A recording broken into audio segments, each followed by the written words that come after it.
Bonsoir.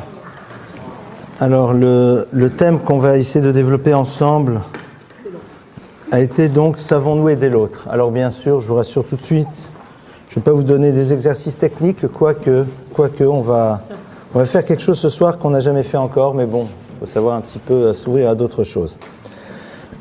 Le point de départ donc de la réflexion sur ce sujet commence sur un verset de la paracha. Donc nous sommes dans les deux dernières parachiotes du livre de Vaïkra. Il est intéressant de voir que le livre de Vaïkra est donc le livre central de la Torah. Nous avons Bereshit, Shemot, au centre Vaïkra, et après Bamidbar de Varim. Et très rapidement, bien sûr, Bereshit, c'est donc tout ce qui constitue le point de départ de l'histoire qui va amener au peuple d'Israël, donc les Avot, l'histoire de nos patriarches, de nos matriarches. Dans le livre de Shemot, nous voyons comment le peuple juif se constitue à travers l'expérience, il y a à la fois de l'Égypte et en même temps la sortie d'Égypte, la révélation au Sinaï. Nous avons aussi dans ce texte tous les enseignements liés à la construction du sanctuaire, c'est-à-dire comment le peuple d'Israël vint s'installer dans la relation à Dieu.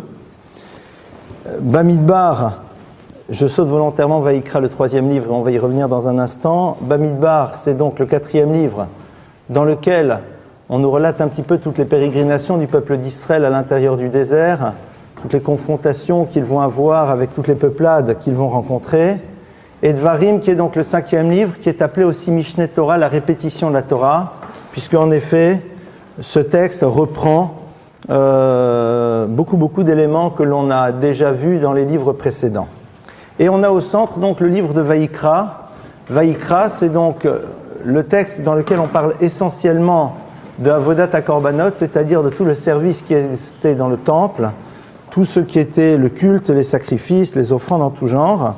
Et puis, lorsqu'on va finir ce livre, eh bien, on va retrouver, on l'a vu déjà très récemment, dans les dernières parachiotes, il va y avoir un florilège de lois qui concernent essentiellement la relation à l'autre.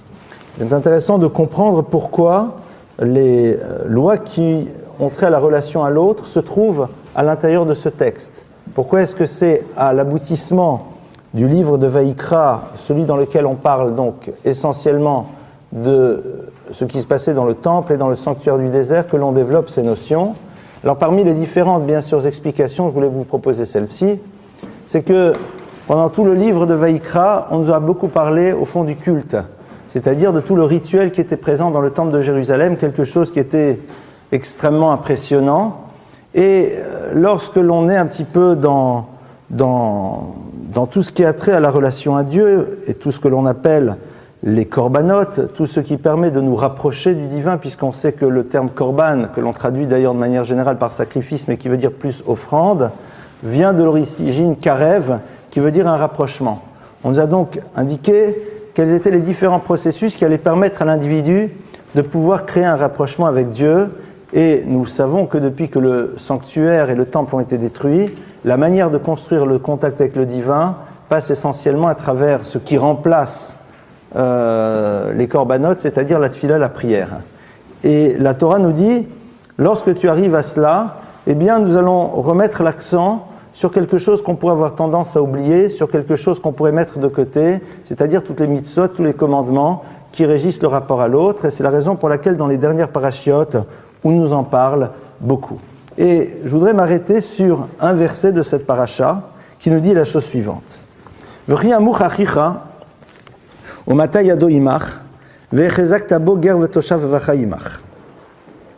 Donc, lorsque Yamour Achicha, alors le terme de Yamour est difficile à traduire, on va dire lorsque ton frère s'appauvrira, traduction très générique, ou Matayado Imach, et donc il se retrouve en train d'avoir la main qui est en train de s'écrouler alors qu'il est à côté de toi, Vechezak Tabo, et tu littéralement le renforceras, Gerve Toshav, que ce soit l'étranger, celui qui réside en terre d'Israël, Vachayimach, et il vivra avec toi. Donc on a déjà un verset, on va essayer de le décoder dans quelques instants. Il continue, il nous dit, ne prends pas de lui toutes sortes de prêts à intérêt et tu craindras l'Éternel, et ton frère vivra avec toi. Et le verset continue et accentue encore derrière sur l'interdiction de faire du prêt intérêt.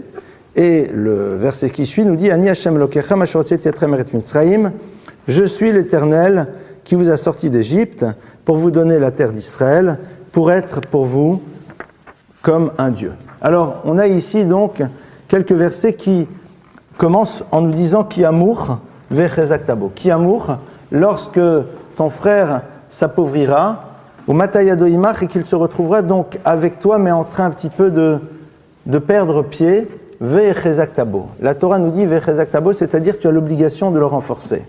Et le Rambam, Maïmonide, va nous dire qu'en effet, la Torah nous apprend ici que la mitzvah première, le premier commandement que nous avons dans ce que l'on appelle les lois de la tzedaka, c'est-à-dire les lois de la charité, parce qu'on appelle ça de cette manière, eh bien, se retrouve ici, vechezak tabo.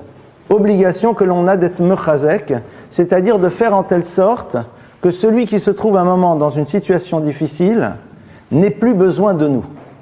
C'est-à-dire faire en telle sorte qu'il puisse toujours conserver son indépendance. Seulement, comment est-ce qu'on arrive à ça?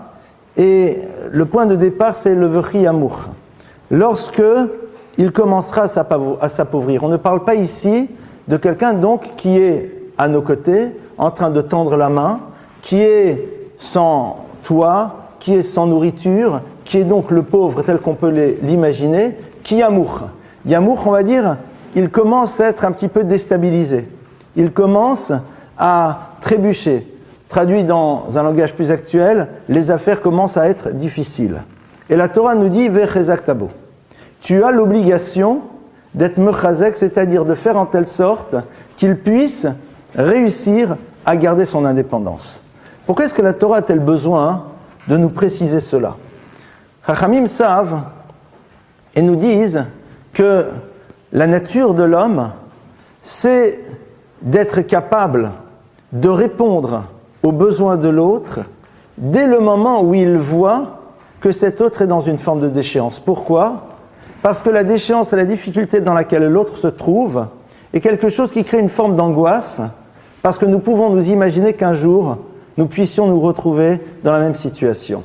Et cette peur que génère l'autre dans sa souffrance va amener chez nous à lui donner, comme si au fond, en lui donnant, nous nous imaginons que nous ne pourrons jamais nous aussi être dans sa situation, ou de manière aussi plus ou moins consciente, en montrant que si un jour cette situation pouvait nous arriver, nous souhaiterions que l'autre aussi se tourne vers nous.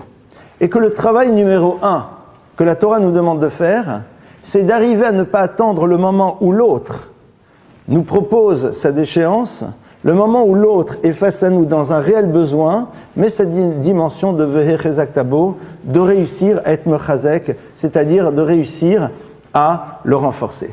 Ce qui est intéressant de voir dans ce verset, c'est que, avant de parler de tout ce qui a trait Nesher Vetarbit, c'est-à-dire l'interdiction de lui donner de l'argent à intérêt, on n'a pas véritablement, dans ces mots en tout cas, l'apparition d'un besoin financier. On ne voit pas si la Torah nous parle de Ki amour achicha lorsque, alors moi je vous l'ai traduit de cette manière, mais quand vous regardez le texte, Ki amour achicha, lorsque ton frère sera déstabilisé, eh bien, vechezak tabo. Pourquoi est-ce que le texte de la Torah est dans quelque chose d'un petit peu vague, pour nous dire que le Ki amour ne va pas nécessairement être quelque chose qui touche l'autre dans la dimension pécuniaire. Ki amour achicha vechezak tabo. De manière beaucoup plus générale, la Torah nous renvoie à l'obligation de voir et d'observer à quel moment l'autre est dans une situation d'inconfort. À quel moment l'autre n'arrive plus véritablement à se tenir droit. Que ça soit dans un domaine très pragmatique comme celui de ses affaires, c'est-à-dire le moment où il n'a plus les moyens, où il risquerait de ne plus avoir les moyens de développer son indépendance, mais il ne s'agit pas que de cela, il s'agit aussi de toutes les situations de vie dans lesquelles la personne commence à être déstabilisée au regard de situations qu'elle est en train de subir. Et la Torah nous dit, à ce moment-là, vechezak tabo. Être mechazek l'autre, c'est tout simplement lui donner les moyens de pouvoir se passer de nous à terme. D'où est-ce qu'on voit cette notion-là? Il y a, dans la Torah, on nous parle, dans ce qui a trait à l'autre, de l'obligation de faire de la tzedaka, c'est-à-dire de la charité, mais il y a aussi ce que l'on appelle un acte de chesed, c'est-à-dire un acte de bonté, un acte de don, et le chesed est généralement appelé gomel chesed. On dit que lorsque l'on apporte à l'autre, on est gomel chesed. Gomel chesed, quel est le sens du mot gomel? Gomel chesed. Alors si vous regardez le texte de la Torah, à quel moment nous voyons apparaître ce terme de gomel à propos d'Abraham lorsqu'il va faire la circoncision à son fils Isaac?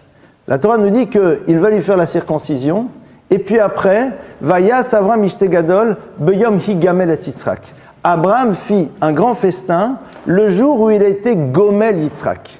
Alors Higamel et Yitzhak, disent nos maîtres, à deux lectures. La première, c'est lié aux deux premières lettres du mot Higamel, Hei Gimel, Hei 5, Gimel 3, 5 et 3, 8. Le 8e jour, il lui fait la circoncision. Mais seconde lecture, le jour où il était Gomel Oto, c'est-à-dire le jour où il va le sevrer. Et donc il ne s'agit pas juste d'un grand repas qu'il fait le jour où il lui fait la circoncision, mais le jour où Isaac devient sevré, c'est-à-dire le jour où il rentre dans l'univers dans lequel il est dans une indépendance. Sevrer quelqu'un, c'est lui donner les moyens de se passer de nous. Lorsqu'une maman sèvre un enfant, eh bien, elle est en train de lui signifier qu'il ne dépend plus totalement d'elle, puisque jusqu'à présent, il avait besoin du lait de sa mère. Le jour où elle le sèvre, c'est quelqu'un d'autre qui peut parfaitement lui donner, voire même l'enfant rentre dans une certaine forme d'autonomie au niveau de sa nourriture, même si sa mère n'est pas là, il a la possibilité à un moment de se nourrir. Et donc cette notion de gomel, c'est donner à l'autre les moyens de se passer de nous. Traduction, faire en telle sorte que dans le moment dans lequel je vais chercher à apporter à l'autre, j'ai en tête, disent nos maîtres, le fait que cela ne va pas construire une relation de dépendance. Le point de difficulté, lorsque l'on est en train d'aider l'autre, c'est la relation de dépendance que cela peut créer. Cette idée-là, on la retrouve à l'intérieur de la Torah, puisque les maîtres du Talmud nous disent Torah trilata chesed vesofa chesed. La Torah commence par un acte de bonté, par un acte de don, et termine par un acte de don. Quel est l'acte de don qui est au début de la Torah? C'est le moment où Dieu fait à Adam et Ève, disent les maîtres du Talmud, ces fameuses tuniques pour les recouvrir le jour où ils prennent conscience de l'impact que va représenter maintenant après la faute leur nudité. La Torah nous dit Vayas Elokim l'Adam uleishto kotnot or vayalbishem. Dieu fit à Adam et Ève kotnot or, des tuniques de peau, vayalbishem, et il les a habillés. C'est ça le premier acte de don. On va y revenir dans quelques instants. Le dernier acte de don que l'on retrouve dans la Torah, c'est lequel? C'est lorsque Moshe va disparaître de ce monde, et le texte nous dit que Dieu va enterrer Moïse, et ça, c'est le dernier acte de don que la Torah nous donne. Essayons de comprendre, à travers ces deux actes, quels sont les enjeux, cette notion de donner à l'autre, de savoir l'aider, comment ça se passe. Quelle est la particularité, au fond, du premier acte? Adam et Ève viennent de... Non, je crois que ça vient d'ailleurs. Adam et Ève viennent de prendre conscience qu'ils ont fauté. Ils réalisent cela à travers cette conscience de ce que va vouloir dire maintenant la nudité. Ils veulent donc recouvrir cette nudité, et le texte nous dit qu'ils prennent Vaïtperu aletena vayasulem chagorot, ils prennent aletena, c'est-à-dire des feuilles de figuier, vayasulem chagorot, et ils les cousent comme dans une sorte de pagne, c'est-à-dire ils sont ici des d'habits rudimentaires qui vont les recouvrir, et Dieu dit non, pas du tout, je vais vous faire des tuniques de peau. Adam et Ève, lorsqu'ils éprouvent ce besoin de se recouvrir, c'est parce qu'ils ont été confrontés maintenant à la faute. Est-ce qu'ils ont besoin de mettre d'autres habits que ce qu'ils viennent de réussir à créer? A priori non. Pourquoi? Nous ne sommes pas pour l'instant dans un univers social dans lequel ils vont sortir à l'extérieur et être soumis au regard des autres. Adam et Ève sont seuls. C'est-à-dire que l'habit n'a pas d'autre signification que de recouvrir, n'est pas quelque chose qui va être vu par un tiers. Donc qu'ils se mettent des tuniques en peau ou qu'ils mettent des feuilles, l'essentiel c'est d'être couverts. Dieu malgré tout leur fait ses cotes-notes or, va leur faire ses tuniques en peau. Et nos maîtres nous disent parce que la première dimension de cette idée de donner à l'autre n'est pas de voir tant s'il a un besoin, mais si j'ai quelque chose que je peux lui donner et qui pourra lui apporter quelque chose. Adam et Ève, dans l'absolu, n'ont pas besoin. Ils ont trouvé le système pour se recouvrir. Donc si on s'arrête là, on dit, ben voilà, vous éprouvez maintenant le besoin de vous recouvrir, c'est parfait, c'est fait. Vous avez trouvé votre système, vous avez pris des feuilles de figuier, vous les avez cousues, vous en avez fait des pagnes, génial, tout va bien. Akadosh Baruch Hu leur fait des tuniques de peau. Pourquoi ? Parce que vouloir apporter à l'autre, ce n'est pas tant voir en premier lieu s'il est dans un manque, mais réaliser que je peux peut-être lui apporter quelque chose qu'il n'a pas, et ce plus sera pour lui quelque chose qui sera positif. Mais sans ce plus, il se débrouille fort bien. Il n'en a pas besoin, mais quand je le lui ai donné, il en profite et pour lui, c'est quelque chose qui est une forme de plaisir. La démarche numéro 1, lorsque l'on cherche à apporter à l'autre, vont dire nos maîtres, ce n'est pas tant de regarder si cet autre-là a un besoin qui est lié à un manque. Adam et Chava n'ont pas de manque ici. Ils ont parfaitement réussi à trouver une solution à leurs difficultés. Akadosh Baruch Hu nous dit, chercher à apporter à l'autre, ce n'est pas tant voir son manque, mais d'abord réfléchir sur ce que nous avons, nous, qui pourrait apporter à l'autre, et à ce moment-là le lui proposer. Ça, c'est le point de départ de la Torah. La Torah nous dit que l'objectif, c'est de construire une relation dans laquelle tu vas chercher à apporter à l'autre. Mais la première chose, c'est d'abord d'être prêt à découvrir ce que tu possèdes, qui pourrait être pour lui un plus, même si ça ne représente pas un manque. Ça, c'est le point de départ. Et la fin, c'est quoi ? C'est le moment où Dieu va enterrer Moshe. Lorsque Dieu enterre Moshe, la Torah nous dit que enterrer quelqu'un, c'est ce que l'on appelle chesed shel emet. Un acte de bonté, emet totalement vrai. Pourquoi ? Parce que nous avons la certitude que celui qui en profite ne pourra jamais nous renvoyer ça en retour. Il n'est que receveur. Il ne peut à aucun moment nous renvoyer l'ascenseur. Cette personne qui n'est plus, eh bien, en dehors de recevoir cet enterrement, c'est-à-dire le moment dans lequel on s'occupe de son corps, lui ne peut plus rien nous renvoyer. C'est ce que l'on appelle un chesed vrai, c'est-à-dire un acte dans lequel on apporte à l'autre qui est totalement vrai. Pourquoi ? Parce que nous savons que nous n'aurons rien de retour, ou traduit différemment, le moment où nous avons donné ne peut pas inscrire une relation différente vis-à-vis de celui qui a reçu. Il n'y a pas de relation qui peut être générée par cela. Celui qui est mort ne peut pas créer de relation avec celui qui est vivant. Donc, on est ici dans le deuxième acte de don, c'est-à-dire dans le deuxième moment dans lequel on va chercher à apporter à l'autre, on va chercher à l'aider. La Torah nous dit que aider l'autre, c'est d'abord une réflexion sur ce que moi je dispose et que je peux lui apporter, et deuxièmement, une réflexion pour que ce que je fais pour l'autre n'inscrive pas une relation qui va à un moment ou à un autre m'apporter à moi aussi. Je ne veux pas être le bénéficiaire de l'investissement que je vais avoir vis-à-vis de ce tiers. Et donc le lieu dans lequel j'en ai la certitude, c'est lorsque le bénéficiaire ne peut pas structurellement nous donner de retour, c'est-à-dire en l'occurrence ici, quand Dieu va enterrer Moïse. Et ça, c'est donc les deux axes autour desquels l'homme va devoir organiser sa manière d'aider l'autre. La Torah nous dit donc, V'chiyamour achicha. Lorsque ton frère est yamour, c'est-à-dire il commence à s'appauvrir, quelle est la première chose que l'on donne à cette personne ? C'est le fait que l'on a réussi à voir qu'il était en train maintenant de défaillir. Ça, c'est déjà le premier acte. Le premier acte, c'est d'être capable d'identifier. Le premier acte, c'est de ne pas faire ce constat le jour où l'autre est au sol. Parce que Vehechezak-tabo, c'est le maintenir debout. La Torah ne me dit pas relève-le. Si je le relève, c'est qu'il est déjà écroulé. La Torah nous dit sois mechazek, c'est-à-dire tu te mets à ses côtés et tu l'empêches de tomber, c'est-à-dire tu lui donnes la possibilité de rester toujours droit. Mais pour pouvoir se mettre à côté de l'autre alors qu'il est droit, mais qu'il risque de tomber, il faut avoir su porter un regard. Aider l'autre, c'est se donner cette possibilité de porter un regard sur celui qui a priori n'a pas de besoin. C'est se donner la possibilité de porter un regard sur celui qui a priori a l'air d'être stable, sur celui qui a l'air d'être indépendant, mais qui risque à un moment de ne plus l'être.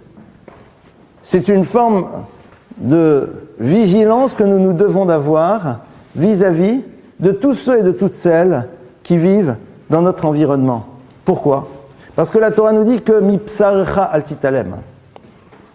La Torah nous dit de ta propre chair, al titalem, ne t'écarte pas.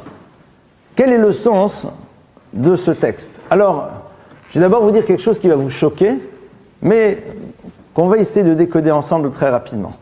Souvent les gens demandent et disent « faut-il aider les non-juifs » Et moi je leur réponds « non ».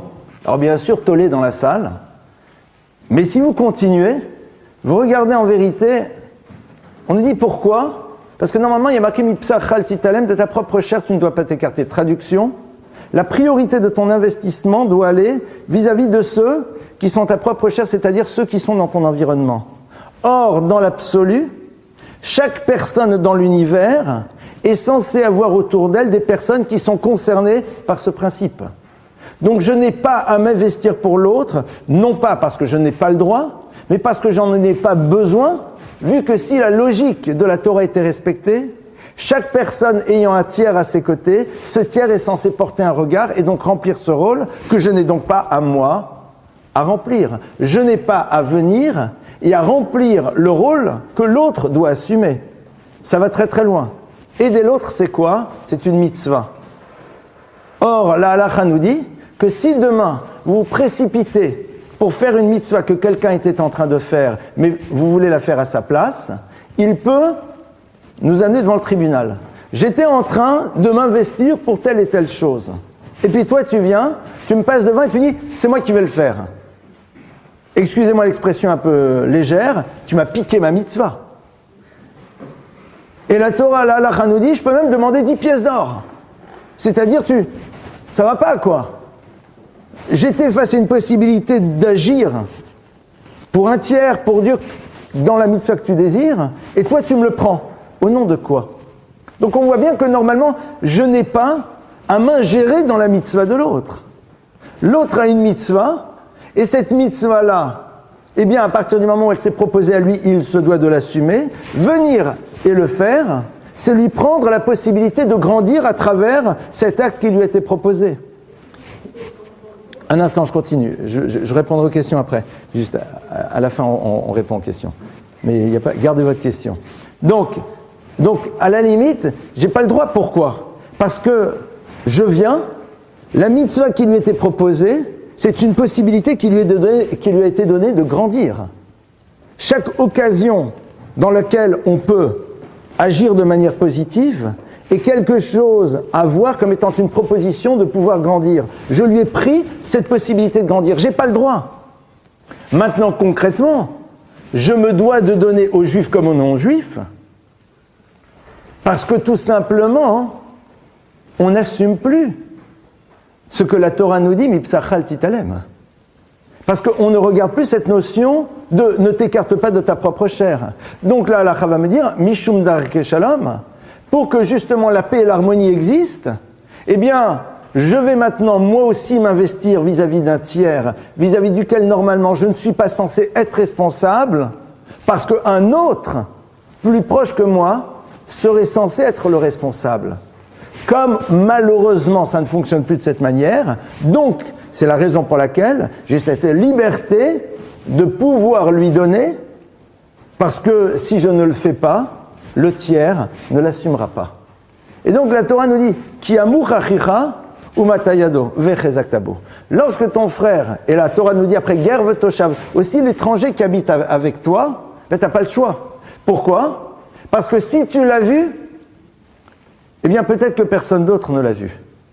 Et dans la mesure où tu l'as vu et que personne ne l'a vu, ça crée pour toi une obligation.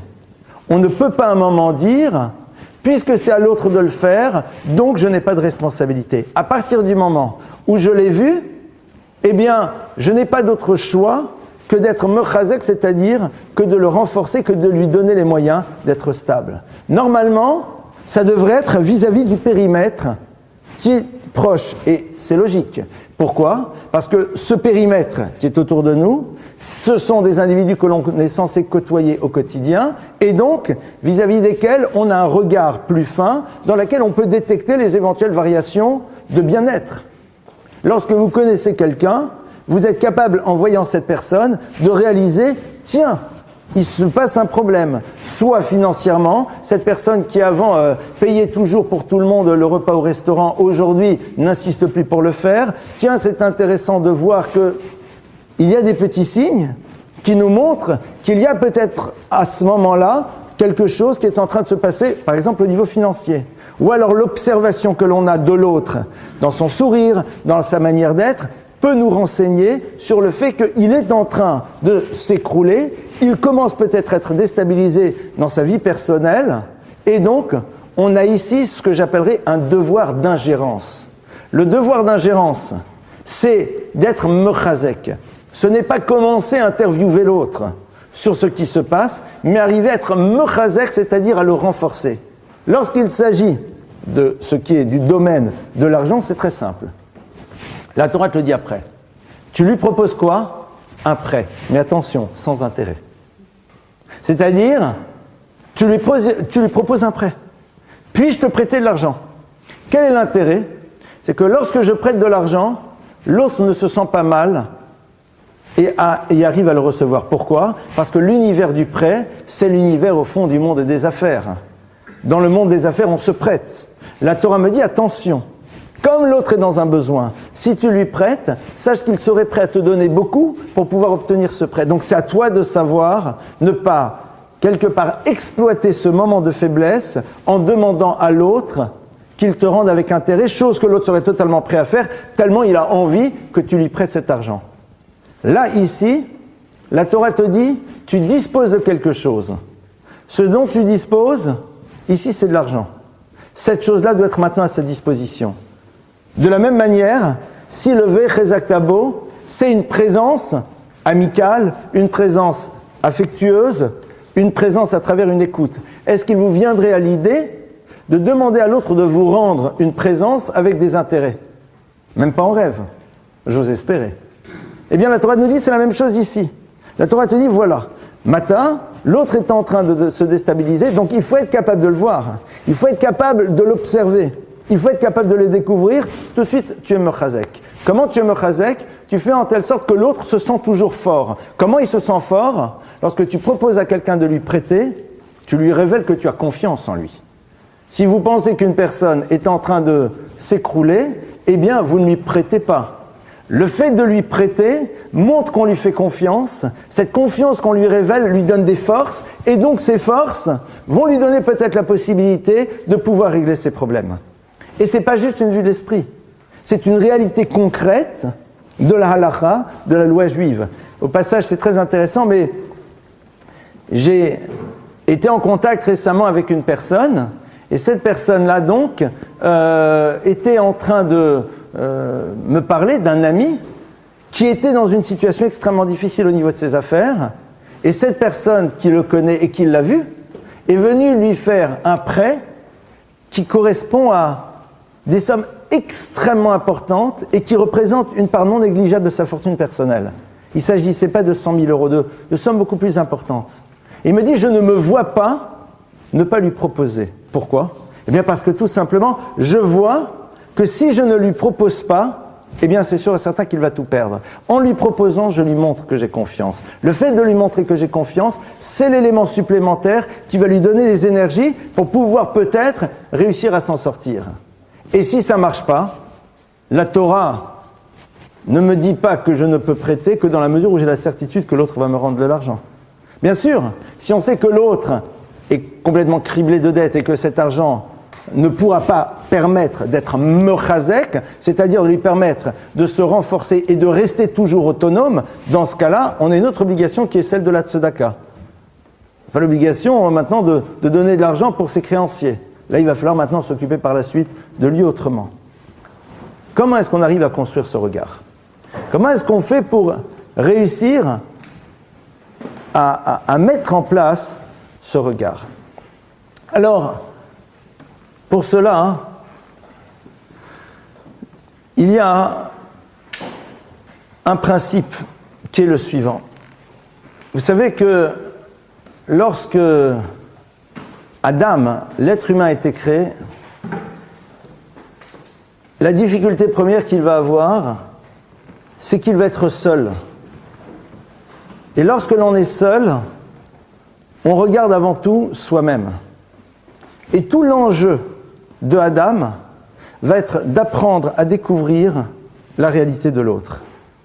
Ça va être de ne pas appréhender l'existence de la manière suivante, c'est-à-dire que l'autre ne serait là que pour pouvoir servir ma propre histoire. Que l'autre, de par sa présence, va créer chez moi une obligation dans laquelle je ne tirerai rien, mais tout simplement, sa présence crée chez moi un principe de responsabilité.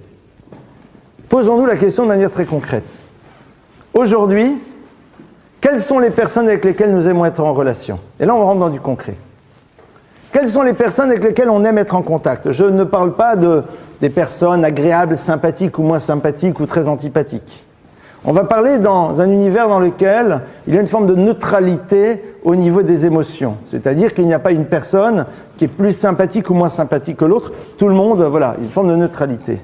Quelles sont les personnes vers lesquelles naturellement nous aurons envie de nous tourner? Quelles sont les personnes avec lesquelles nous aimerions développer une relation? Si on réfléchit, ce sont celles qui à un moment vont nous apporter quelque chose. Soit de manière extrêmement concrète, soit parce que nous allons nous sentir valorisés à travers la relation que nous avons avec elles. Et donc, même si concrètement, ça ne nous a rien apporté de plus, de manière tangible, il y a quand même ici quelque chose sur lequel nous devons réfléchir. Comment se fait-il que nous avons plus tendance à être proches de telle et telle personne? Parce que l'être humain est ainsi fait, disent les Chazal, qu'il voit avant tout son propre intérêt dans tous les univers. Et que même dans l'univers de la préoccupation de l'autre, il va voir cet autre, mais qui, parce qu'il va lui donner, va se sentir plus proche, et cette proximité à terme pourrait être quelque chose qui lui apportera. C'est pour cela que le Rambam, Maïmonide, va nous dire la chose suivante. Dans les lois de la tzedaka, c'est-à-dire dans toutes les lois qui ont trait au don, eh bien, l'axe numéro 1, c'est celui que l'on vient de voir. Et l'axe numéro 2, c'est-à-dire le deuxième niveau, c'est lequel? C'est lorsque je ne sais pas à qui je donne, et celui qui reçoit ne sait pas de qui il a reçu. C'est-à-dire faire en telle sorte qu'il y ait un moment un anonymat parfait entre celui qui a investi et celui qui a reçu. Alors c'est possible dans quel domaine? Dans le domaine de l'argent.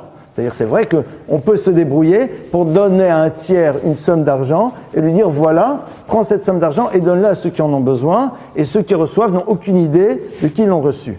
Ça c'est extrêmement facile, c'est ce que l'on appelle matan beseter, le don caché. Et à propos de celui-ci, le verset nous dit matan beseter yirpe af, que ce qui apaise véritablement la colère divine, eh bien c'est être capable de faire cela. Pourquoi? Parce qu'on fait les choses parce qu'on doit les faire.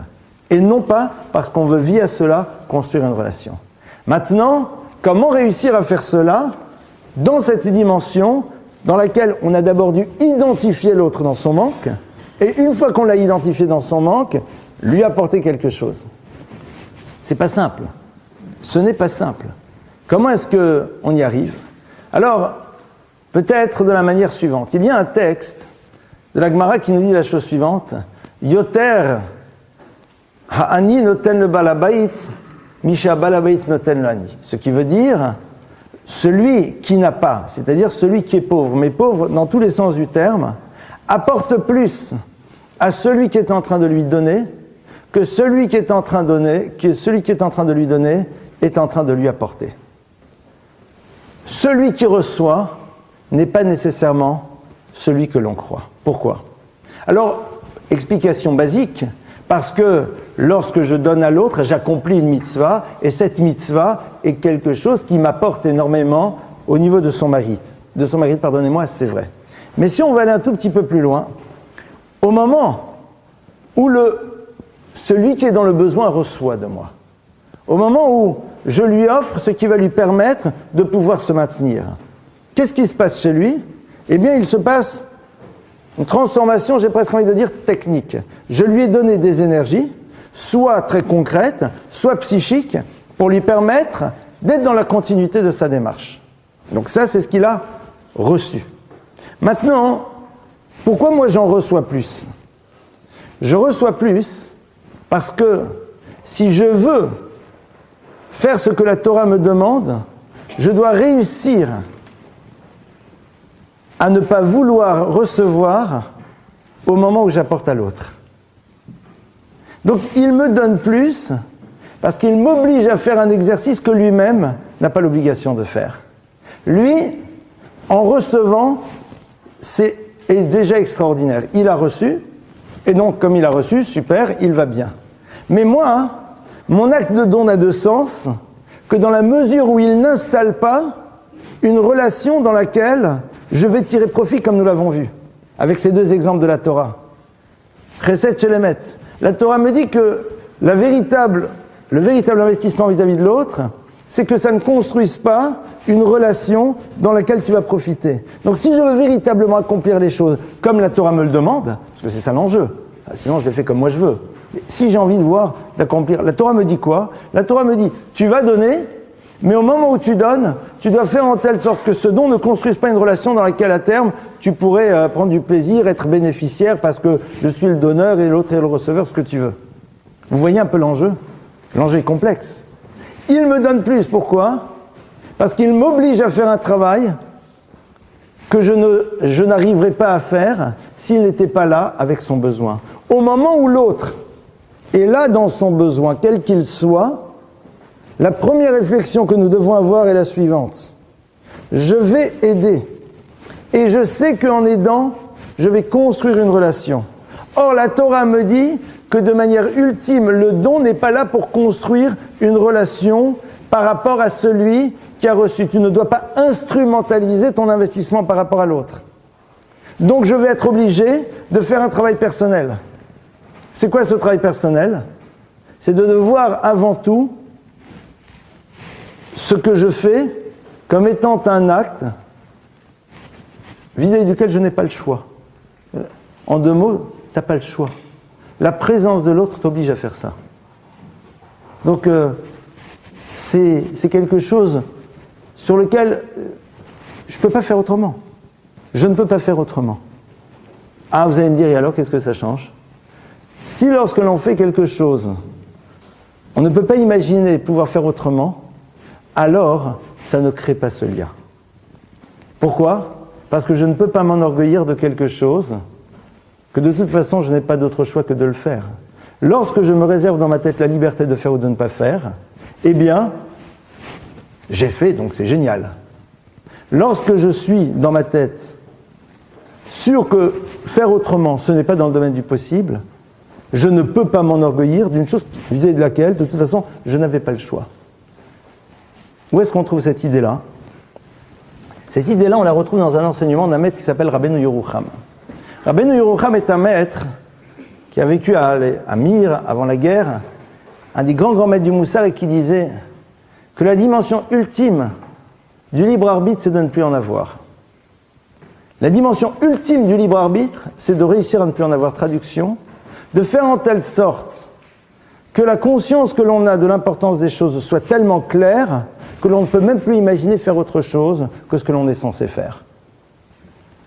Je vous donne un exemple très simple. Je n'ai pas la liberté de me lever et de mettre un coup de poing à quelqu'un qui me dit quelque chose que je n'apprécie pas. Pourquoi? Techniquement, on peut le faire.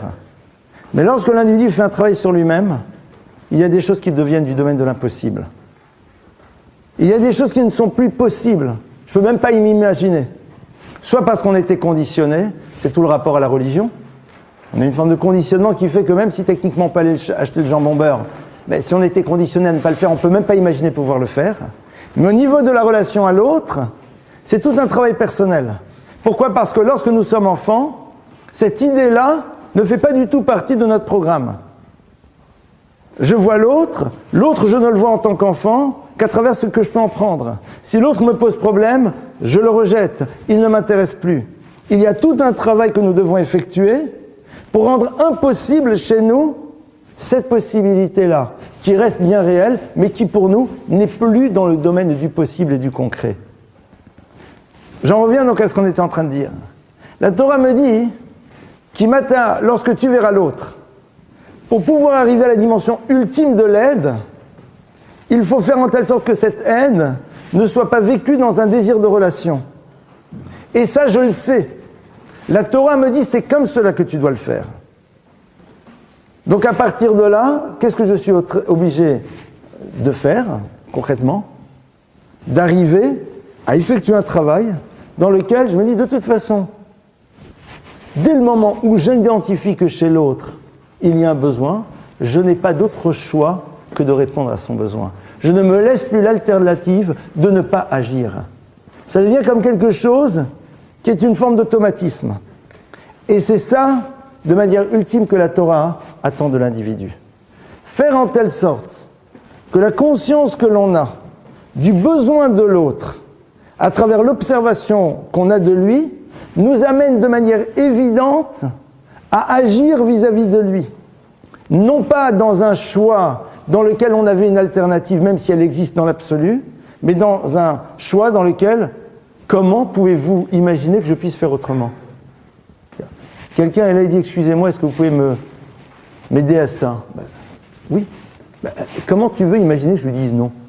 Sauf si je peux pas. Sauf si je peux pas. Posez-vous toujours la question, dans ce genre de situation, pourquoi non? Pourquoi non? Quelqu'un te demande un service. Pourquoi non? Alors si tu as une bonne réponse, tu l'as. Tu dis, parce que je peux pas. Pourquoi tu peux pas? Parce que j'ai autre chose à faire, et si je fais ça, je ne pourrais pas faire ce qui me concerne. Ça s'entend. Parce que j'ai pas les moyens. Tu as raison, si tu n'as pas les moyens, tu peux pas. Et alors? Parce que je l'ai déjà fait, et alors? Parce que après, je risque d'avoir quelque chose qui me revient en pleine figure. Donc parce que ça va me faire du mal. Et ta vie passe avant la vie de l'autre, d'accord. Mais en dehors de ça, c'est très intéressant. Quand on se pose ce genre de questions, on est parfois un peu coincé.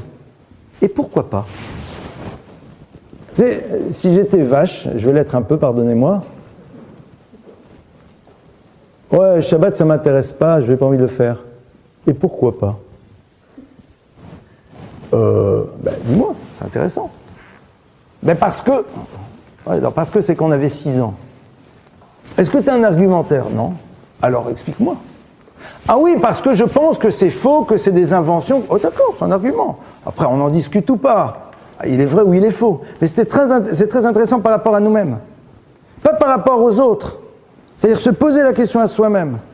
Et voir que parfois, nous n'avons aucune raison qui peut justifier qui ne peut justifier le fait que l'on ne fasse pas certaines choses ou qu'on décide de les faire. Au niveau donc de cette démarche d'aider l'autre, c'est ce que la Torah va nous dire. Kiyamur achicha. Et donc on reprend la mesure de cela. Kiyamur achicha. Achicha, c'est-à-dire ton frère, c'est-à-dire normalement, tu dois être capable d'identifier cela vis-à-vis de celui qui est à tes côtés. La Torah te dit que malheureusement, tu te retrouveras à un moment dans un univers dans lequel ça concernera tous les univers que tu traverses. Et tu ne pourras pas dire, je suis désolé, il a de la famille, il a des autres, donc c'est aux autres de le faire. Non. Parce que s'il est dans cette situation, c'est que ceux qui sont autour de lui n'ont pas vu. Si eux n'ont pas vu et que toi tu vois, donc tu as cette responsabilité, donc tu as cette obligation. Tu n'as pas le choix. Tu as la liberté de ne pas le faire. Mais la Torah dit, sache que tu n'as pas le choix. Ve'rezaktabo. Ve'rezaktabo, c'est un impératif. Tu ne peux pas faire autrement. Et attention, altikar, ne profite pas de la situation. C'est-à-dire, ne fais pas en telle sorte que l'obligation que tu as, lorsque tu te confrontes à ce besoin de l'autre, t'amène à vouloir tirer profit des choses, que ça soit au niveau purement financier ou que ça soit au niveau du relationnel. Pourquoi ? Parce que la Torah est en train de te dire que le chesed et cette préoccupation de l'autre, c'est avant tout, comme on l'a vu avec l'histoire de Moshe Rabbeinu, un univers dans lequel l'idée d'avoir un retour ne doit pas être présente à l'intérieur de moi. C'est-à-dire, comment est-ce qu'on peut y arriver ? C'est très joli, mais dans notre monde réel, eh bien, on ne le fait pas. Rappelons-nous que ce que la Torah nous dit ici, c'est un objectif à atteindre. C'est-à-dire, c'est quelque chose vers lequel nous nous devons de tendre. Ce n'est pas quelque chose qui, dès le moment où nous le savons, nous amène à rentrer en action. On ne peut pas, dès le moment où on sait ce que l'on doit atteindre au niveau du raffinement, immédiatement réussir. Ça serait se raconter des histoires. Mais ça serait se dire, comment je fais pour y accéder ? Est-ce que j'ai le désir au fond un jour de me retrouver dans cette dimension telle que la Torah me le propose ? Alors, on va essayer de se proposer une démarche extrêmement concrète. Cette démarche, c'est quelque chose qui peut se passer à la fin de la cour.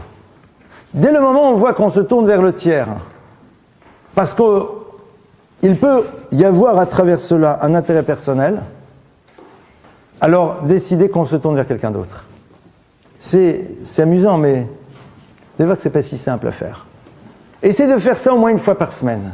C'est-à-dire dans un univers dans lequel on rencontre un certain nombre de personnes, décider que ce n'est pas celui ou celle dont on pense que l'on va pouvoir retirer quelque chose, vis-à-vis duquel nous allons nous tourner. Premier travail. Et vous allez voir que c'est sacrément difficile. C'est extrêmement difficile. Ça prouve bien que le moment où je me tourne vers l'autre, c'est avant tout vers moi que je me tourne. Premier axe. Deuxièmement, on entend au quotidien des personnes qui, d'une manière ou d'une autre, ne vont pas super bien. D'accord ? Posons-nous la question, comment se fait-il qu'on n'a pas réussi à le voir ? Qu'est-ce qui fait que l'on n'a pas réussi à identifier ? On est des êtres a priori intelligents, on a tous une certaine forme de sensibilité. Donc, logiquement parlant, nous aurions dû percevoir, voir qu'il y avait quelque chose qui se passait. Pourquoi ? La plupart du temps, on va constater que l'absence du regard est liée à la peur de la dimension impliquante que ça va représenter par la suite pour nous. C'est-à-dire, lorsque je porte un regard et que je sais que ce regard va m'amener à faire un certain constat, ce constat va construire chez moi une forme d'obligation vis-à-vis de l'autre, et je n'ai pas envie d'assumer cette obligation. Donc je fais en telle sorte d'être un petit peu autiste par rapport à ce besoin que l'autre laisse dégager, mais je ne veux pas le voir, ça ne m'intéresse pas. Pourquoi ? Parce que, à partir du moment où j'ai vu dans son regard sa souffrance, sa difficulté, son mal-être, je fais quoi ? Je fais rien. Alors, je rentre le soir, je me sens mal. Comme je n'ai pas envie de me sentir mal, donc je ne veux pas porter de regard pour me protéger. Donc je suis toujours au centre. C'est comme la personne qui sait qu'il dispose des moyens d'aider celui qui, au niveau de ses affaires, est déstabilisé, et qui va lui dire « Comment ça va ?» L'autre lui dit « Et l'autre dit « Ouais, les affaires sont dures, ouais, c'est vrai que c'est pas simple, allez, Bezrat Hachem, je vais en Israël, je vais prier pour toi au Kotel. » Non. Va pas au Kotel, viens avec moi à la BNP, on va parler à ton directeur. Pas la peine d'aller au Kotel, c'est bon, viens, on va rentrer dans ta banque, ensemble. C'est-à-dire que tout de suite, on prend la fuite. Pourquoi ? Parce que c'est cette obligation que génère la rencontre qui, au fond, nous insupporte. Pourquoi ? Parce qu'ainsi est fait l'être humain. C'est-à-dire, faire ce constat, c'est réaliser que nous sommes de vrais êtres humains. Et que tout notre enjeu, justement, il va se situer là. Alors je vous donne un truc. Ça serait peut-être de se rappeler de ce que la Torah nous a dit au début. La Torah, au tout début de Bréchit, nous dit quoi? Elle nous parle donc de Vayas, Hashem Elokim l'Adam l'Isto, Kot Notror Vayal Bichem, que Dieu va faire à Adam et à Ève, Kot Notror, ces fameuses tuniques de peau, Vayal Bichem, et il va les habiller. Imaginez, je ne sais pas si vous savez, mais récemment, j'ai vu ça dans la rue, il y avait un tirage de loto, ou de super loto, ils appelaient ça la cagnotte de l'inconnu. Alors c'était quoi cette histoire? Je me suis renseigné, parce que j'ai dit c'est quoi ce truc-là? C'est un monsieur, ou une madame, ou un enfant, ou quelqu'un, qui a gagné le loto, plusieurs millions d'euros, et qui n'est jamais venu réclamer l'argent qu'il a gagné. Pas d'angoisse à se faire. Et donc, au bout d'un certain nombre de jours, c'est remis, et ils en ont fait une cagnotte. Donc la cagnotte de l'inconnu. Imaginez que, je ne sais pas combien de temps on a, 30 jours, 60 jours, 14... que le lendemain du jour où on pouvait réclamer la somme, on découvre qu'on avait le billet. Le terme rasra n'est pas suffisamment fort pour désigner ce qu'on est en train de vivre. Vous imaginez un petit peu? Et à ce moment-là, on se tourne et on dit, mais tout l'argent que j'aurais donné aux yeshivot et aux synagogues. Bon, ok. D'accord. Qu'est-ce qui se passe? C'est quoi le sentiment qu'on a? Tu vis très bien. Parce que imaginez, on va faire dans une configuration un peu ambiance, que la personne vit dans un beau quartier, dans un très bel appartement qui lui appartient, qu'elle a une profession qui marche bien, tout va bien. Une famille, une fortune et tout. Il vient de découvrir qu'il y avait 10, 15, 20, 30 millions d'euros qu'il aurait pu avoir qu'il n'a pas. Mais si à la limite le gars il sort de son studio perdu au fin fond d'une banlieue, etc. Alors oui, mais là, attends, tu rentres chez toi, ça va. C'est-à-dire que ça va pas te manquer. C'est quoi ce sentiment qu'on a? Ce qu'on aurait pu faire et qu'on ne fera jamais. C'est exactement la même chose. À partir du moment où la Torah me dit qu'il va falloir être dans cette préoccupation et chercher à aider l'autre, elle dit voilà, première chose à faire. Tu peux donner à l'autre parce que tu possèdes à l'intérieur de toi une possibilité de faire en telle sorte qu'il est reçu. Tu as chez toi déjà les 20 millions d'euros. Ils sont chez toi. Mais le problème, c'est que si tu refuses de le savoir, tu ne peux pas à un moment les exploiter, le donner. Tu disposes chez toi d'un capital énorme qui est présent. Tu as eu les 6 chiffres et les 4 numéros, je sais pas comment ça... Enfin, t'as eu tout le truc, quoi. T'as tout eu. C'est là. Seulement tu l'ignores. Il y a un beau jour, tu réalises que, je l'avais, mais peut-être que je ne peux plus véritablement l'utiliser maintenant, ou c'est plus autant à ma disposition. Vous imaginez un petit peu la souffrance. C'est exactement ce que la Torah m'a dit. La Torah nous dit à chacun d'entre nous, essaye de réfléchir au capital qui est présent chez toi et que tu ignores. Essaye de réfléchir aux trésors que tu possèdes et qui sont là, mais que tu n'utilises pas parce que leur raison d'être, c'est de pouvoir apporter aux univers dans les univers que tu vas traverser. La seule raison pour laquelle ils sont à ta disposition, c'est pour cela. C'est la raison pour laquelle on ne le découvre pas. Parce qu'on n'est pas prêt à découvrir quelque chose dont la raison première, c'est d'apporter aux autres.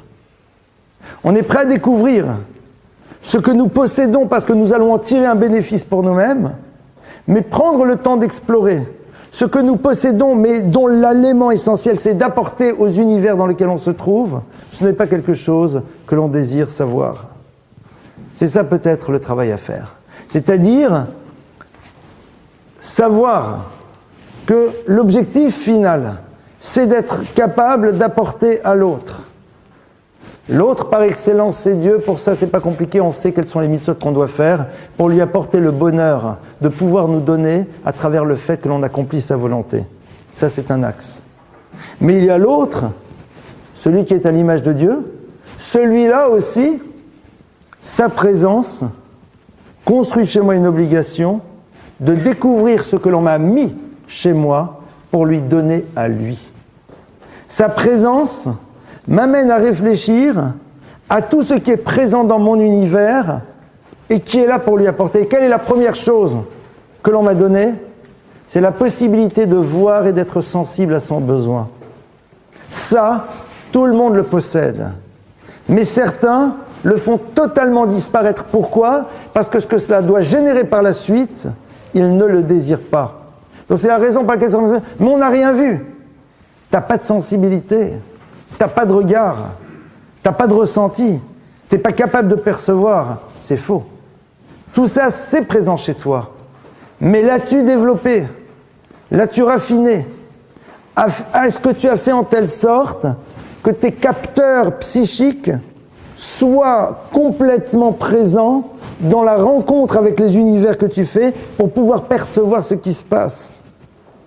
On développe ces capteurs pour pouvoir capturer ceux ou celles qui nous intéressent. Tu es capable d'identifier, et là je vais être très dur et violent, mais c'est pas grave.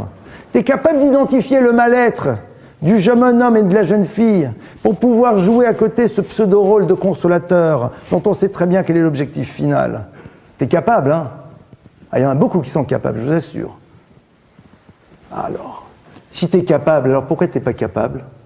Parce que je n'en suis capable que quand je vais pouvoir prendre ça pour moi. Mais à partir du moment où ce n'est pas quelque chose pour prendre, je ne suis plus capable de le faire. Non, je ne veux plus. Et ça, c'est une responsabilité. La Torah nous demande de faire en telle sorte que cette potentialité qui fait partie de chacun d'entre nous soit présente et amène à un moment à des conséquences. Ah, je ne peux pas. Pourquoi non? Parce que c'est trop difficile. C'est une réponse. Parce que je ne suis pas équipé pour. Parce que je n'ai pas la structure psychique pour pouvoir répondre au mal-être de l'autre. Parce que je n'ai pas les finances pour lui dire « Viens, je te donne ce qu'il faut pour que ton business fonctionne. » Parce que je ne les ai pas.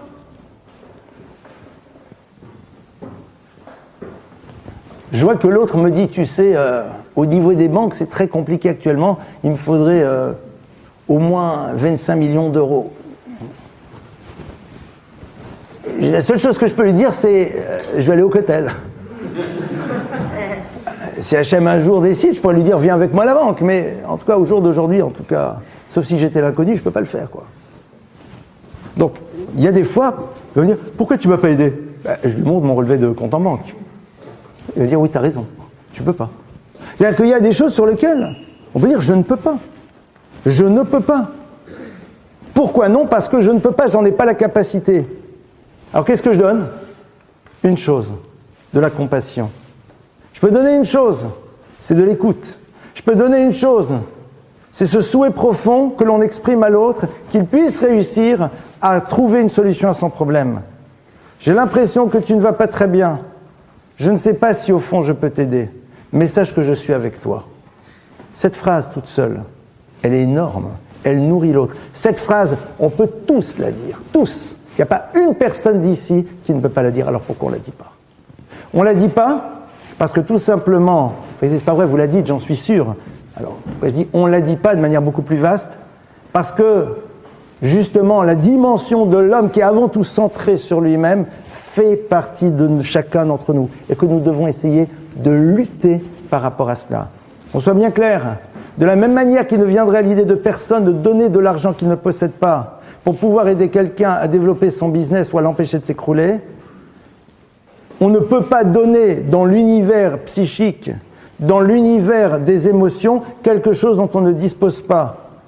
On ne peut pas donner un conseil par rapport à quelque chose dans lequel nous n'avons pas d'expérience de vie. On ne peut pas soutenir quelqu'un si nous-mêmes nous sommes encore fragiles. Ça ne sert à rien.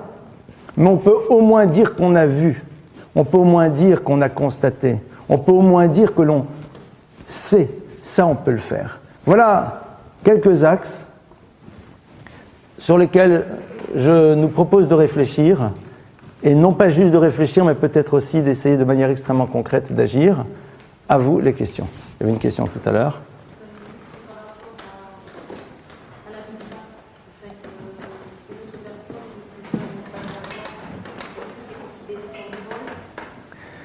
C'est une forme de vol. C'est une forme de vol de prendre la mitzvah à la place de l'autre. On n'a pas le droit de lui passer devant et de dire non, c'est moi qui vais le faire. Clairement, c'est sa mitzvah, on n'a pas le droit. Maintenant, l'autre ne peut pas, on doit être présent. De toute façon, on sait que dans l'univers des mitzvot, ce qui veut dire, dans les actes positifs, même si nous n'avons pas pu, pour des raisons indépendantes de notre volonté, accomplir l'acte positif, Dieu considère que l'acte a été fait. Par contre, ce qui est très intéressant, c'est que dans l'acte négatif, si pour des circonstances étrangères à nous-mêmes, nous n'avons pas réussi à accomplir la dimension, à faire des choses négatives, Dieu considère que c'est pas grave. Alors pourquoi ? Quelqu'un, il était là, il a dit, j'ai envie de faire un truc, mais vraiment pas bien. Il y va. À la fin, techniquement, le métro, il tombe en panne, il peut pas aller là où il voulait pour faire des bêtises. Mais il voulait, hein, et il est là, oh zut alors. Il est énervé. Akadosh Baruch Hu dit, je compte pas ça comme une faute. Pourquoi ? Parce qu'Hachem considère que l'être humain, à la dernière seconde, peut dire non, quand il s'agit de quelque chose de négatif. Par contre, s'il s'agit d'une mitzvah, il n'y a pas de raison que la personne, à la dernière minute, dise non, je ne veux pas la faire. Donc même s'il n'a pas pu la faire parce qu'il y a des éléments extérieurs à lui qui l'ont bloqué, on considère qu'au fond, il l'aurait faite. Donc, voir, ce qui est très intéressant, c'est de voir quelle est notre réaction quand on loupe une mitzvah. Vous voyez quelqu'un, visiblement cette personne a besoin d'un trempe, on a besoin de la déposer, il pleut un maximum. Chic, on va pouvoir lui proposer, peut-on vous déposer quelque part ? Zut, il y a une voiture qui s'est arrêtée avant nous et qui l'a prise, cette personne. Voilà. C'est intéressant de voir qu'on a une possibilité de donner et qu'on réalise que concrètement, quelqu'un d'autre était devant, quoi. Le sentiment que l'on a peut être un élément qui nous révèle où on en est dans notre désir d'agir de manière positive. Autre question ? Oui. Est-ce qu'on s'intéresse parfois à un point de vue ? Est-ce qu'il y a une lecture ? Pardon, j'ai pas entendu. Est-ce qu'il y a une lecture concernant l'autre qui commence à défaillir ? Est-ce qu'il y a une mitzvah à accomplir ? Est-ce qu'il y a une lecture du comportement qu'il doit avoir ? De celui qui est en train de défaillir. Parce que là, on s'est intéressé à quelque chose qui me paraît assez facile. Finalement, ce don, en tout cas, toujours dans ce sens. Et de l'autre côté. Celui qui est en train de défaillir, lui, qu'est-ce qu'il doit faire ? Alors, on sait très bien que lorsque quelqu'un est dans une situation un peu qui le déstabilise, la réaction classique, c'est d'abord de voir où sont les responsables. Or, le Nefesh HaChaim Raprem Ivologine explique une Mishnah de Pirkei Avot qui est très connue, qui nous dit « Dama le mala mimcha » sache qu'est-ce qu'il y a au-dessus de toi, il y a l'œil de Dieu, etc. et tout. Le Nefesh HaChaim Raprem Ivologine dit quelque chose d'extraordinaire au tout début dans le premier chapitre. Il dit « Dama le mala, virgule mimcha » sache que ce qui vient d'en haut, mimcha provient de toi. Tu es à l'origine des événements. Alors il faut faire attention, parce que souvent, on dit aïe aïe aïe aïe aïe aïe aïe aïe aïe, et on met tout de suite, on regarde que celui qui n'a jamais fauté lève le doigt, quoi. Donc on a tous des dossiers, hein. Donc, on ouvre tout, on est persuadé. Et souvent, ce qui se passe, c'est qu'on passe à côté. Et on est dans une analyse, oui, si c'est ça, c'est parce que j'ai fait telle et telle transgression. Alors que parfois, les choses sont beaucoup plus fines. Et c'est là où c'est intéressant de voir la difficulté comme étant un élément qui doit nous obliger à réfléchir sur ce qu'elle symbolise, et à partir de là, peut-être faire un travail par rapport à cela.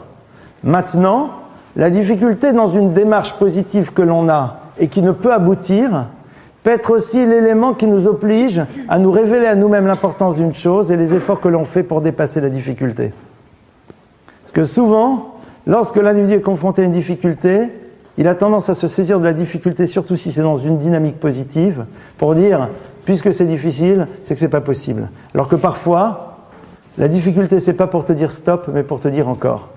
Donc sur chaque cas, il y a une analyse fine à faire, c'est pour ça qu'on nous dit à Selocharav, fais-toi un maître, un vrai maître, pas un rabbin des bois.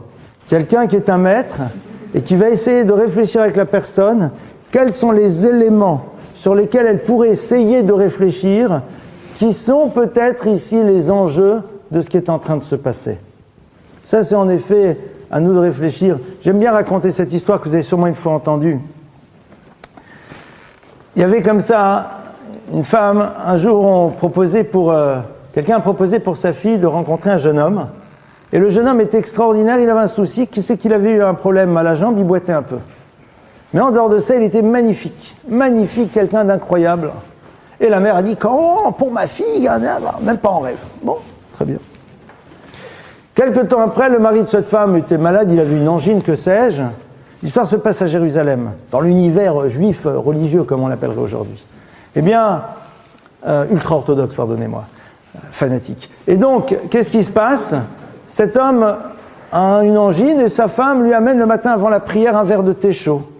Et lui n'avait pas l'habitude, avant de prier, de manger ou de boire. D'abord, on prie, après on a le temps de manger. Mais là, sa femme lui dit, écoute, t'es pas super bien, prends un bon verre de thé chaud. Ça. Il le prend. Et elle, en repartant après la cuisine, glisse et se casse la jambe. Elle voit après un maître, elle dit, ah, Dieu m'a envoyé le message, comme j'ai donné à mon mari d'un verre de thé chaud avant la prière. Et ce rave, de la regarder et de dire, mais c'est fou. Si message il y a, réfléchis à ce qui s'est passé il y a une semaine. Au moment où tu as dit que pour un problème de jambe, tu ne voulais même pas considérer la valeur de quelqu'un. Parce qu'il avait un petit souci physique, alors je ne le regarde même pas. C'est-à-dire qu'on n'a pas trop envie dans la vie, tous, moi en tête, c'est évident de voir le vrai message. C'est pour ça qu'on a besoin d'avoir un maître. Un maître est là pour nous dire, écoute, d'après moi, il faudrait peut-être réfléchir là-dessus. Point, c'est où? Un maître, sauf des gens très très particuliers, qui sont rares, peut dire, écoute, ici, c'est sur ce point-là qu'il faut réfléchir. Ça arrive, mais il faut vraiment que ça soit quelqu'un qui nous connaisse et qui soit une personne de grande envergure. Un maître, de manière générale, va nous ouvrir à une réflexion, souvent sur les domaines dans lesquels on n'a pas envie de réfléchir, sur les points qui ne nous intéressent pas, parce que nous obligeons à faire un travail par rapport à nous-mêmes. Après, les successions de difficultés, dans lesquelles l'autre a une responsabilité, peuvent être parfois aussi un moyen de nous dire « Hé, arrête de t'engager dans un chemin qui n'est pas le tien, prends un axe différent. » C'est ce qui a marqué dans le verset. Shlomo Ameler dit, pardonnez-moi, « Ivlat adam tesalef darko, va lachem izraf libo. » Ce qui veut dire, comme s'explique le Gaon Vilna sur place, « Ivlat adam tesalef darko » l'imbécilité de l'homme lui fait prendre des chemins qui ne sont pas les bons pour lui, « Va lachem izraf libo » et c'est sur Dieu qu'il se met en colère. Dit le Gaon Vilna, l'homme prend parfois des directions qui ne sont pas pour lui. Il n'est pas équipé pour. Ou alors c'est pas là où il va devoir véritablement construire. Mais on refuse de voir ce que nous pouvons être et nous ne sommes que dans ce que nous rêvons être. Et après, ça ne marche pas. Et il se met en colère sur Dieu, ça ne veut pas dire qu'il y a Dieu, je ne suis pas d'accord. Quand il dit ça n'a pas marché, il dit ouais, c'est mina shamaïm. Ça provient du ciel, alors qu'en vérité on dit non, c'est mine toi. C'est toi au fond le problème. C'est toi qui n'as pas voulu à un moment réfléchir si c'était véritablement la bonne direction. On veut parfois jouer dans des univers qui ne sont pas pour nous, dans lesquels on n'est pas équipé. Tout ça, c'est la raison pour laquelle, avant d'engager un processus, quand on est dans un processus, savoir se poser, réfléchir, analyser et avoir un maître dans le plein sens du terme avec lequel on peut confronter et qui peut nous aider peut-être à ouvrir un autre regard, une autre perspective. Ça, c'est sans doute une des choses les plus compliquées qui existent dans l'existence. On ne peut le faire que dans la mesure où, pour nous, les trois mots les plus fondamentaux dans le monde des relations, et plus particulièrement dans les relations de couple, font partie de notre langage, c'est-à-dire si on est capable de dire « je me suis trompé, j'ai eu tort ». Si on est capable d'imaginer que moi, personnellement, ai eu tort, si c'est dans le domaine du possible, alors la plupart du temps, on pourra découvrir. Si cette dimension-là nous est difficile, alors ce sera plus complexe. Et dans quel lieu cette dimension est la plus difficile? C'est pas quand, ouais, j'ai eu tort de m'engager sur tel marché. C'est le j'ai eu tort dans le monde des relations affectives. Là où en effet, on reconnaît qu'on s'est trompé vis-à-vis d'un tiers. Si on est capable de le faire là, alors ça aide énormément pour pouvoir se réaxer dans ce genre de situation. Voilà juste des points de départ de réflexion. Oui. Est-ce que la nécessité impérieuse d'accomplir de la mitzvah de renforcer l'autre, que vous résumez par parce que je n'ai pas le choix, est-il compatible avec la prise de risque concernant sa propre vie? Alors. Et je fais référence souvent au témoignage des justes parmi les nations, notamment les villageois de Chambon-sur-Dion qui ont la joie corrigée et cacher les enfants juifs. Et quand on interroge ces villageois, ces vieilles personnes, et puis d'ailleurs, en répondant à l'interview, continue à nourrir les poules, ils répondent oui, c'était naturel, ou ça revient un peu à l'état choix. Alors, est-ce que, voilà.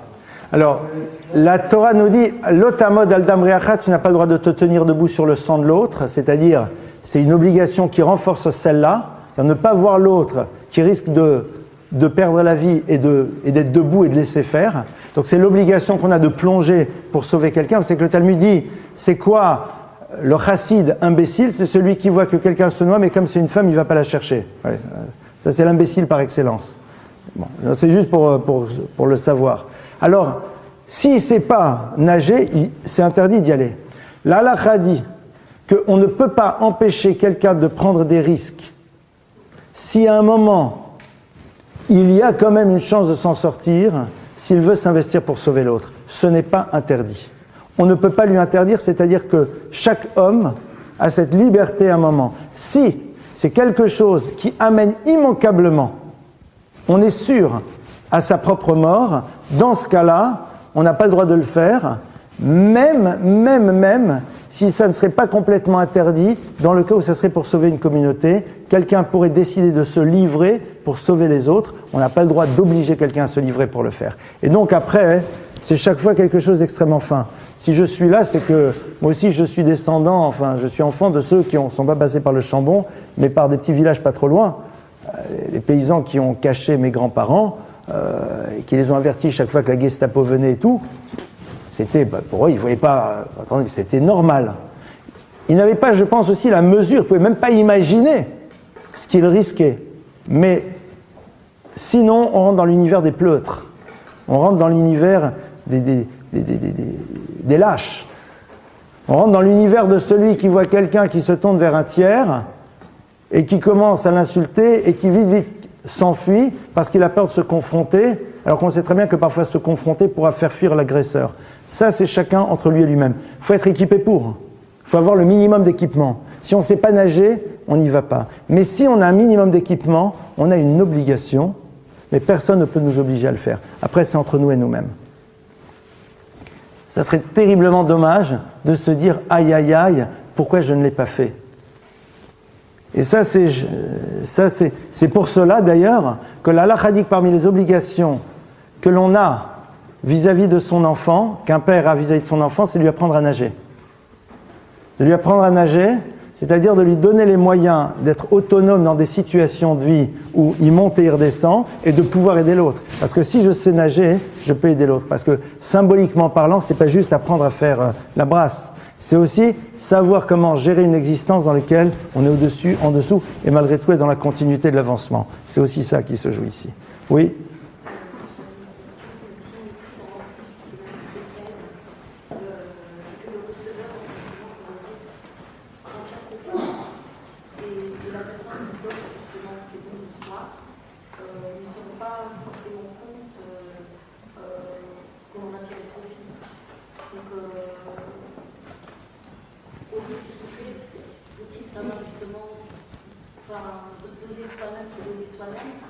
Mais dans ce cas, en fait, comment donner plus à l'autre de ce dont il a besoin, en fait.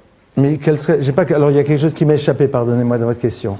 Donc, je disais que si, sous l'emprise du précède, justement, la personne fait don de soi-même, mais que le receveur, justement, en tire profit, sans que la personne... Mais j'espère bien qu'il en tire profit, le receveur. Voilà, mais que ça va l'user, justement. Ah, c'est-à-dire, est-ce qu'on peut donner à l'autre et se léser soi-même. Justement, le risque de souffrir, faut-il justement qu'elle apprenne à doser. Ça, c'est tout un travail. Si je voulais faire un petit peu de pub, je dirais que ça, c'est 5 chapitres dans mon livre. D'accord ? D'apprendre à faire ce travail. Il est évident que la Torah ne nous demande pas d'être ici comme une forme de saint qui souffre pour que les autres réussissent à être bien. La Torah me demande de me construire pour justement ne pas tomber là-dedans dans ce piège. C'est-à-dire de réussir à donner à l'autre, qu'en donnant à l'autre, ça peut éventuellement prendre quelque chose de nous-mêmes, mais on ne le ressent pas comme étant un manque. Et ça, c'est à chacun d'entre nous de savoir comment il fonctionne. Parce que dès qu'on rentre dans cet univers-là, il faut faire très attention à une chose que j'appelle la pathologie du faire plaisir. Et je dis bien la pathologie. C'est-à-dire, on sait qu'on va souffrir parce qu'on va donner à l'autre, mais on va quand même le faire. Pourquoi ? Parce que ce n'est que comme ça qu'on a l'impression d'exister. On ne s'est pas donné la liberté d'exister. Donc on pense qu'on ne peut exister que dans la mesure où l'autre profite de nous. Ça, c'est une pathologie. Ça, c'est quelque chose sur lequel il faut faire un travail. Accepter que l'on a une place, même si on n'est pas dans l'altérité, c'est à ce moment-là on peut être véritablement dans l'altérité. Mais ça, c'est encore autre chose. Mais voilà, ça, c'est un petit peu la réflexion à avoir. Oui ?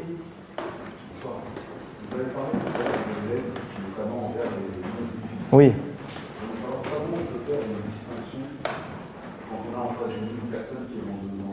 Ah, techniquement parlant, on ne lui demande pas sa carte d'identité. Ça, c'est clair. Mais je dois répondre à l'autre. C'est-à-dire, l'autre me dit la charité, je lui donne. L'autre est là avec sa valise lourde, je l'aide à porter sa valise lourde. L'autre est là, avançant les yeux hagards vers le pont. Je viens vers elle, je lui dis, j'ai l'impression que vous n'allez pas bien, asseyez-vous, on va discuter. Ça, c'est clair. Maintenant, à partir du moment où il va y avoir un investissement supplémentaire, c'est-à-dire si on n'est pas dans l'urgence du besoin de l'autre, c'est là où en effet, la Torah me dit, tu as d'abord l'obligation de t'investir par rapport à celui qui fait partie de ton univers. Mais chacun dans son univers. Le drame, c'est quoi ? C'est que malheureusement, on oublie de regarder dans notre univers proche de manière concentrique pour élargir. Et c'est ça la difficulté. Mais je ne vais pas demander la carte d'identité de la personne qui ne va pas bien. Oui. Qui peuvent avoir un besoin. Alors le premier univers, c'est l'univers de la famille. La famille. Et puis après, par cercle concentrique.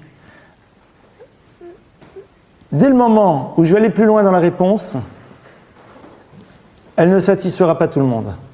Donc je ne la dis pas. Parce que quelque part, chacun va l'entendre à travers le prisme de sa propre expérience et de sa propre histoire. Donc, l'idée et le concept, c'est le suivant. C'est mipsaracha, de ta propre chair. La Torah dit, après mipnei darkei shalom, pour vivre en harmonie dans les univers dans lesquels on est, on se doit de répondre à la demande de l'autre quel qu'il soit, et de ne pas